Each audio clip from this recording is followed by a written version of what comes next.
spent about a third of your life working on this mission. What are you feeling now? It's a pretty amazing emotional state. When you get to a point like this in your career, an event that you've worked for, in my case, over 16 years to get here, you kind of think back to all the people who have helped you. OSIRIS-REx is 3 missions in one to make that kind of exploration cost-effectively for not much more than the price of a blockbuster movie. As OSIRIS-REx was actually out in space and began making its approach closer and closer to the asteroid, it used its suite of onboard camera instruments to actually image the surface in increasing detail. Bennu grew in detail from just a few tiny pixels on our screen to this super high-resolution world littered with giant rugged boulders. Bennu is a totally different creature. It really looks like a pile of rubble. There were obviously a lot of firsts in this mission, and there was a time when you said, a lot of what ifs, basically. What if we could actually send a spacecraft to an asteroid? What if we really could bring back a sample of the solar system from billions of years ago? But it's always really rewarding, like even when you saw the first, approach picture to Bennu, it's like, oh my gosh, that's our target. The tag is just the pinnacle of the mission so far.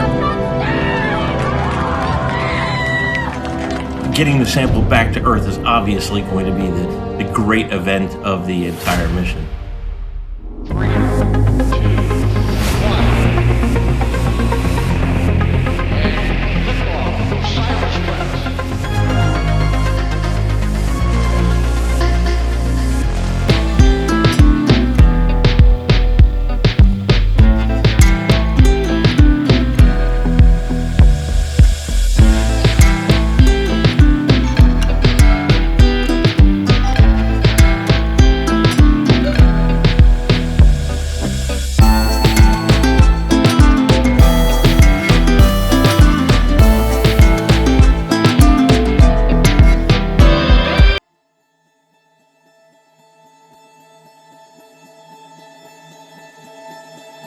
I think one of the age-old human questions, perhaps going back to the beginning of humanity, is, are we alone in the universe? And that maps directly into, why are we here?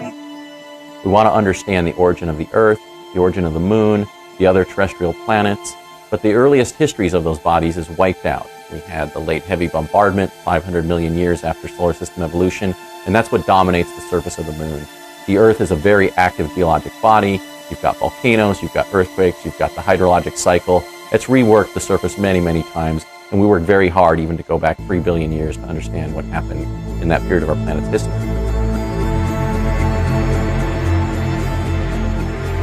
The asteroids record the earliest stages of the solar system, from even events that took place before our solar system formed, the stages of protostellar collapse and the formation of the protoplanetary disk, and then the formation of hydrated minerals and organic molecules in the first 10 million years of solar system history. Asteroid Bennu is a time capsule from the earliest stages of solar system evolution.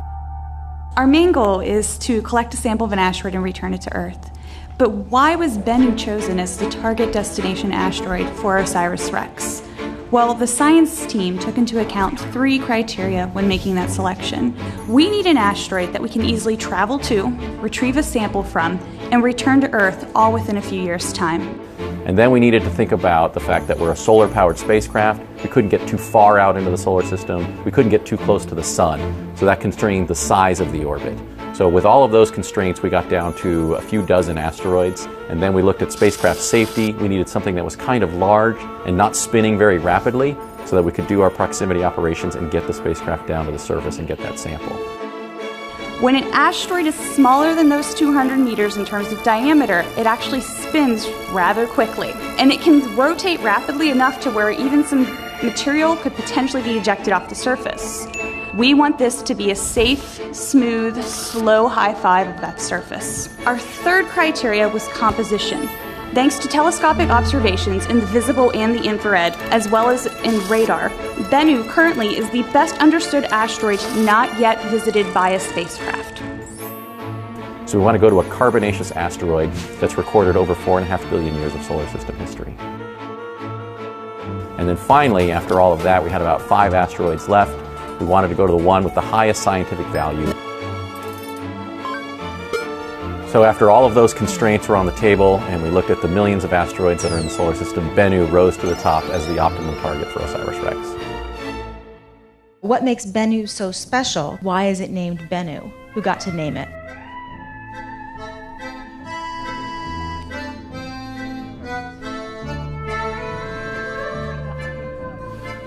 Oh, hey, Carl, how's it going? Hey! Okay, how you doing?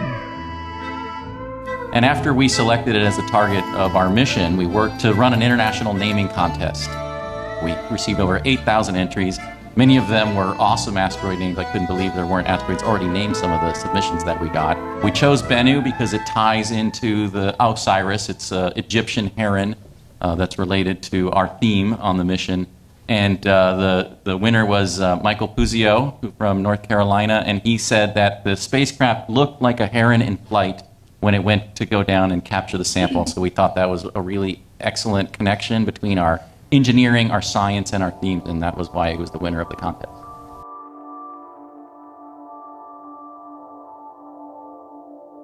What I personally am most excited about for the OSIRIS-REx mission will be the first images that we get when approaching Bennu. So right now we have a sense of what Bennu looks like and what its shape is from ground-based assets like Arecibo and the Goldstone radars.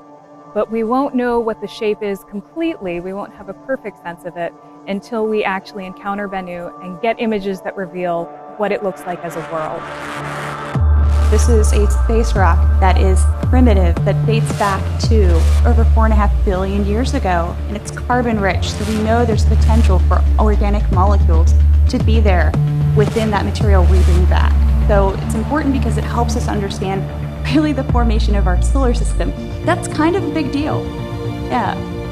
It is fantastic to be able to return a sample to the Earth. When you design a mission and say have a chemistry lab that you want to build to send to an object to study, you're limited by the space and the power and the data rate and all kinds of other things. You, for example, cannot have a mile-wide synchrotron put on a spacecraft. You need to design your instruments early so that they can be well understood and incorporated. You can't make changes as new discoveries happen, as new technologies are developed. When you return a sample to the Earth, you can take advantage of every new technology developed, of new minds all around the world thinking about new ways to analyze the sample. We have learned a lot of information from previous missions to asteroids and comets, and we learned from that primarily to spend the time to characterize the asteroid and then practice and simulate your sampling maneuver many times over.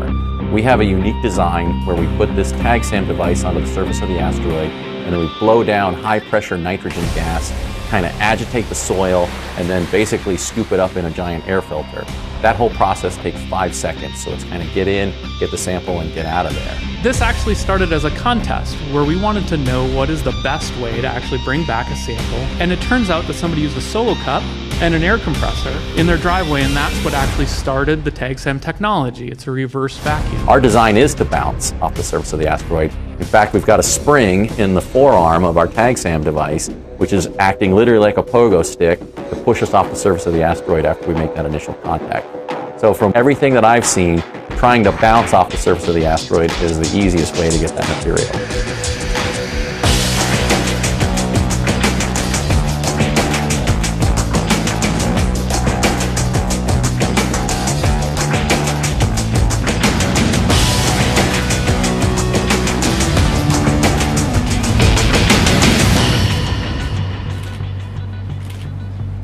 Oh, I was just digging through to see how many of the larger rocks Did you get many reflected. of the large ones? Mostly the smaller aggregate dust particles reflected. So what's behind me here is the asteroid wall. It is 50 feet tall and was used for testing of OSIRIS-REx. It is representative of what we think the surface of Bennu looks like. It is also painted to be 3% reflective, which is what we believe the reflectivity is on Bennu. So being involved in the OSIRIS mission is really awesome. It is giving me the opportunity to do something that I would like to do as a career, which is do spacecraft instrumentation. The student team is going to be, several engineering students and software students building some component of a spacecraft. Of all the missions I've worked on, OSIRIS-REx has a really unique relationship with our science teams in development. Traditionally, as the engineering side of the spacecraft, we build the spacecraft in order to sort of serve the science teams in this mission. But in this case, for us, the engineering and the science is much more intertwined than normal. The scientists are needed for all of the information from their science instruments on the spacecraft, as well as all their analysis pre-launch, is what enables us to direct the spacecraft, guide it, and land safely on the surface. And so without the science input, we can't accomplish our engineering goals either. We started formal assembly and test operations in March of 2015. We did that in a clean room because it's so important for us to maintain the pristine nature of the samples. So we had extra controls that were required for us on this mission that we haven't had in the past. We then tested the spacecraft through a series of environments that mimic what it sees from the time that the rocket launches all the way until the sample lands safely in the desert in 2023. We tested it over temperature, we tested it over pressure, vacuum, no vacuum. We tested it in vibration environments, and we tested it through the acoustic environment that it sees during the launch environment. It really took a whole team of people in order to make sure that the efforts were successful.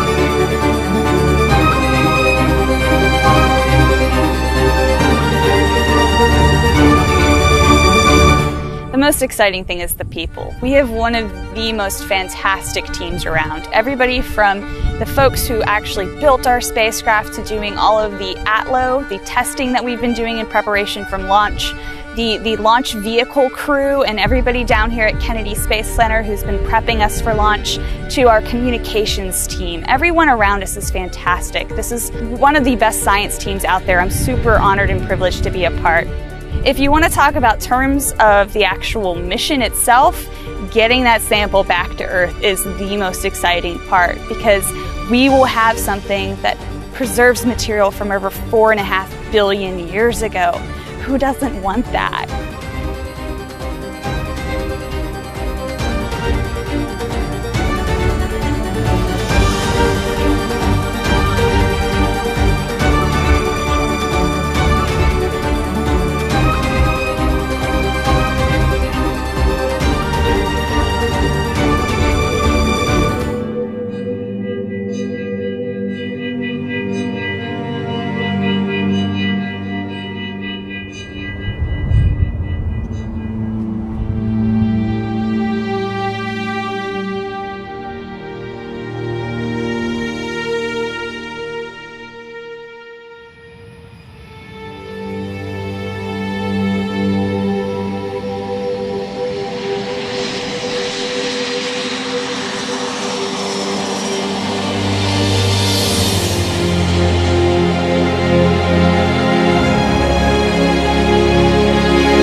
Methodical, careful process.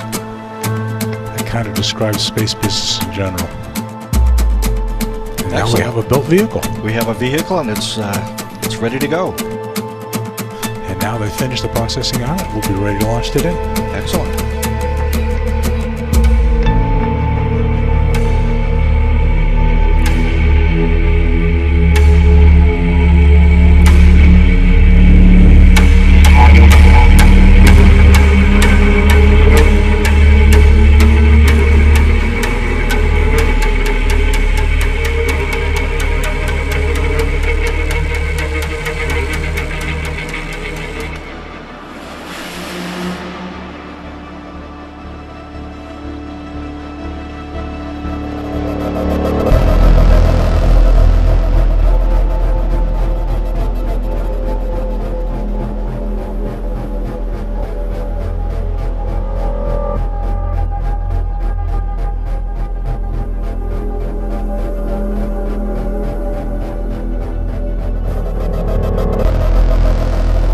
Spacecraft safely delivered out to the vertical integration facility, and then it was hoisted atop the Atlas Centaur rocket. It was. It was a good day to do that. Yeah. So we found a window where the winds were down, where the clouds allowed us to do it, and got up there. The ULA guys have all been spectacular as well. Like I said, we've had a really good time here, and we're looking forward to a spectacular launch as well. 1 minute, 21 seconds and counting. Coordinator, clear to proceed. Launch director, LD is go and you have permission to launch. Proceeding with the count. What makes you excited about watching a rocket launch? What doesn't make you excited about watching a rocket launch? I hear that you're gonna feel the shock waves and the sound waves. T-minus 1 minute and counting. Status. Range green. No issues with the range. Everything continues to be go. A final status check of Atlas, Centaur, and OSIRIS-REx readiness will be conducted 25 seconds away from launch. T-minus 40 seconds. Stable at step 3.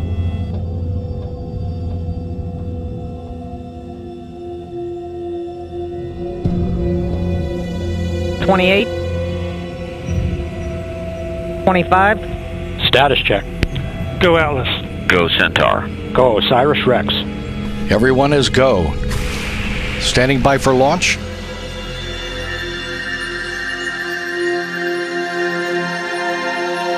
Ten seconds.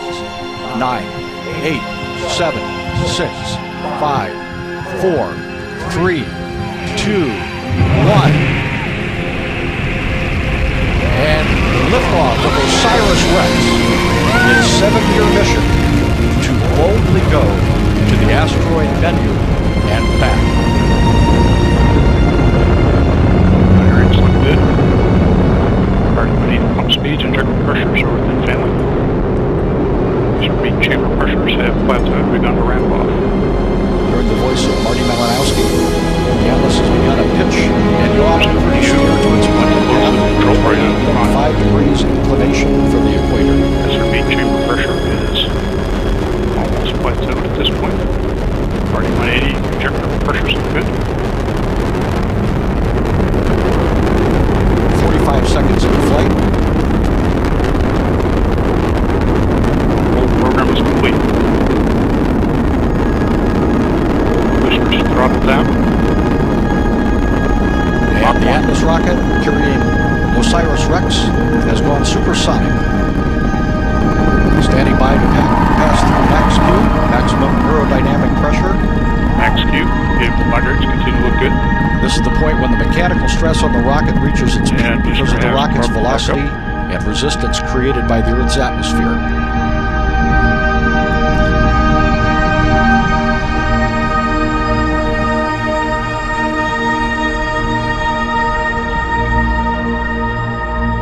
Signatures look good. Current altitude is 14 miles. Downrange distance is 9 miles. Current velocity 2,488 miles per hour. Range track shows vehicle progressing down the middle of the range.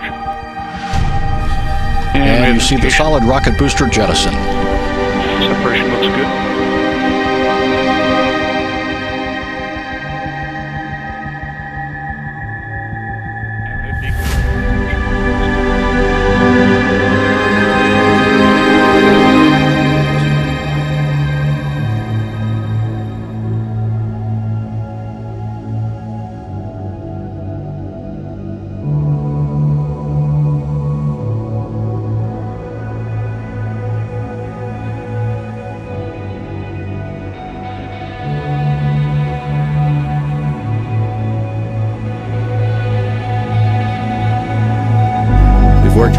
get to this point. The best times are ahead of us. We are going to get to asteroid Bennu. We're going to map it. We're going to pick that site. We're going to get that sample, and we're going to bring it back to Earth in 2023. And so I can't tell you how thrilled I was this evening. It was a wild, emotional ride, thinking of everybody that's with us, that's not with us, and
As we started to approach Bennu from a distance and it started to fill up the camera field of view, it looked exactly like we thought it would, with a few boulders sticking out. But as we got closer, we expected to see a very sandy surface with maybe a few boulders here and there. And what we saw is very little sand. And we saw these mountains, we saw boulders, we saw rocks, and we saw very few areas that had this sandy surface that we were expecting and what we had designed to. The challenge of finding a tag site on Bennu that met our original criteria was very hard. But quite honestly, this team thrives on challenge. So even though we knew we had work to go, I never doubted for a moment we would solve that puzzle, that we would crack that nut, and we would safely get the spacecraft down to the surface. We had kind of expected the unexpected. This team was ready to be surprised.